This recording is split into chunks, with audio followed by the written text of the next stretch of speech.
I thought we'd made it. At 52, I'd built my tech consulting firm from a single laptop in a cramped apartment to a multi-million-dollar operation advising Fortune 500 giants. The journey from the rough streets of South Chicago to the manicured lawns of Crestwood Estates wasn't easy. Every late night, every skeptical investor, every door slammed in my facade all led to this. My wife, Angela, and I had earned our place in this upscale Atlanta suburb, or so I thought. But in Crestwood, success didn't always mean acceptance. Behind the polite nods at HOA meetings, we felt the sting of scrutiny, the whispers that questioned whether we truly belonged.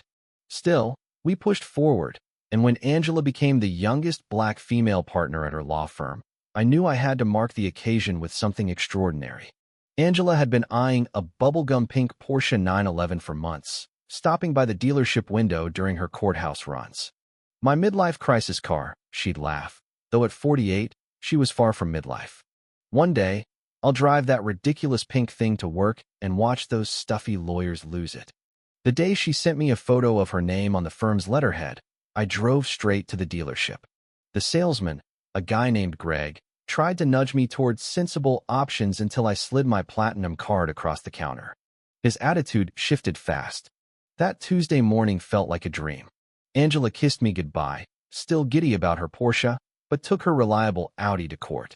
"I need to look professional, not like I'm showing off," she said, laughing. The Porsche gleamed in our driveway, a vibrant splash of color against the neighborhood's sea of beige sedans. I was in my home office, prepping for a Zoom with Silicon Valley execs, when I heard the unmistakable roar of a Porsche engine. Angela was downtown. She texted me a courthouse selfie 20 minutes earlier. My heart raced as I rushed to the window, just in time to see a flash of blonde hair behind the wheel as the car peeled out of our driveway. For a moment, I stood frozen, staring at the empty spot where Angela's car had been. Was I hallucinating? In Crestwood Estates, where people called the cops over a misplaced recycling bin, someone had stolen our car in broad daylight. Hands shaking, I dialed Angela. "Please tell me you came back for the Porsche," I said, trying to sound calm. "What?" "I'm at the courthouse." "What's wrong, Marcus?" Her voice sharpened, the tone that made opposing counsel sweat. "Someone just drove off with your car," I said. Silence. Then, in her courtroom calm voice, "What do you mean, someone drove off with my car?" I checked our Ring camera footage.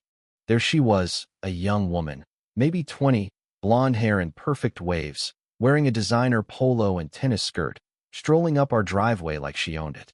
She held Porsche keys, complete with the crest keychain, and even waved at the camera before driving off. I sent the video to Angela.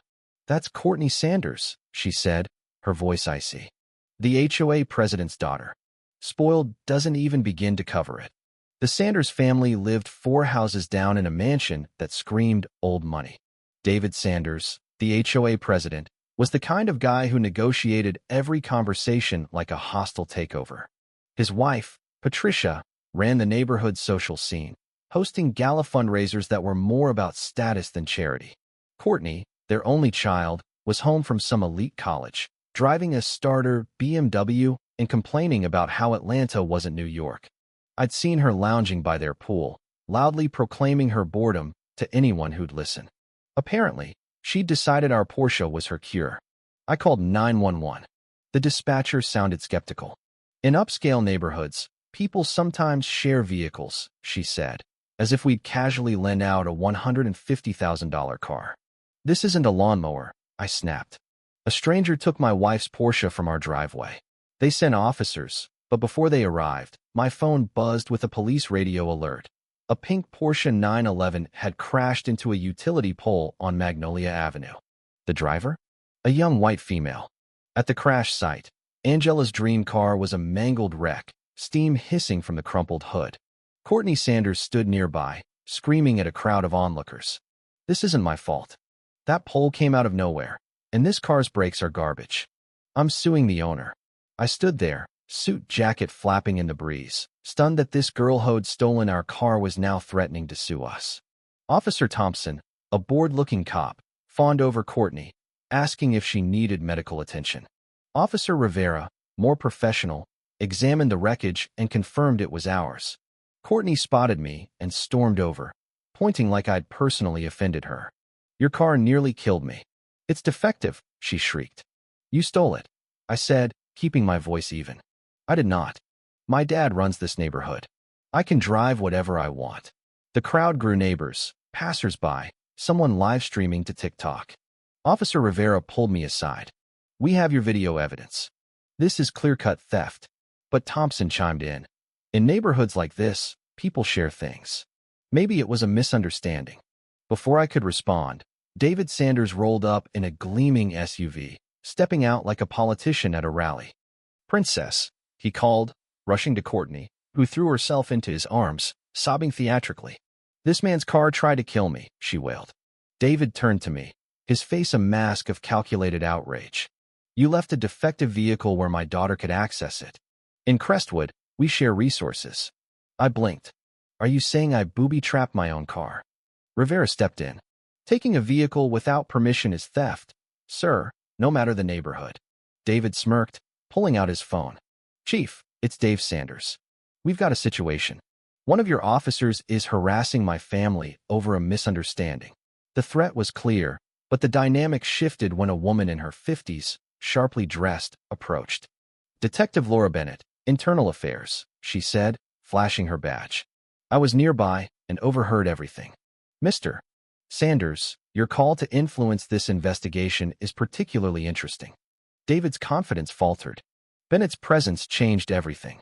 She'd recorded David's threats to bury me in legal fees. At the Sanders mansion, her team found a relay box in Courtney's room, a device that hacks keyless entry systems. Her laptop revealed a browser history of theft tutorials and a forum called Elite Auto Access, where rich kids plotted to redistribute luxury cars. Text messages between Courtney and a friend, Emily Parker, laid it all bare. New neighbors got a pink Porsche. Take it. Your dad owns this place. Emily replied, crash it and sue. My dad says product liability's easy money. At the hospital, Courtney's performance hit new lows. She insulted Dr. Patel, an Emory-trained ER doctor, with racist remarks about his accent and demanded surgery for cardiac distress. Dr. Patel confirmed she had only minor scratches.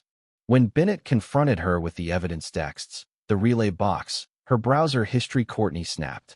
Those people don't belong here. They don't deserve that car. It's probably drug money. The room fell silent. Even Dr. Patel froze. Bennett calmly noted, you've just confessed to a racially motivated crime. The story exploded online. Courtney's rant went viral, dubbed HOA Diva. The Sanders empire crumbled. David was ousted as HOA president, lost business partners, and faced 3 years in prison for conspiracy. Courtney got 5 years for theft and hate crimes. Emily took a plea deal for 2 years. The ringleader, a senator's son named Ethan Brooks, got 22 years for running a multi-state theft ring that targeted minority families. Angela's civil lawsuit hit the Sanders and their accomplices for $42 million, setting a precedent for privilege-based crime prosecutions. Crestwood's HOA transformed. I became treasurer, and we launched inclusivity programs and a victim support fund. At a block party 6 months later, Angela's new pink Porsche Turbo S stole the show. Kids snapped photos, calling it the famous car. Neighbors shared food, tacos, barbecue, curry, celebrating a community reborn. Justice wasn't just the prison sentences or the payout. It was the kids playing together, the adults laughing without fear, the neighborhood finally feeling like home. Courtney thought she could steal our car because of who she was and who we weren't. She was wrong. Sometimes, the best revenge is building something better than what came before. What do you think?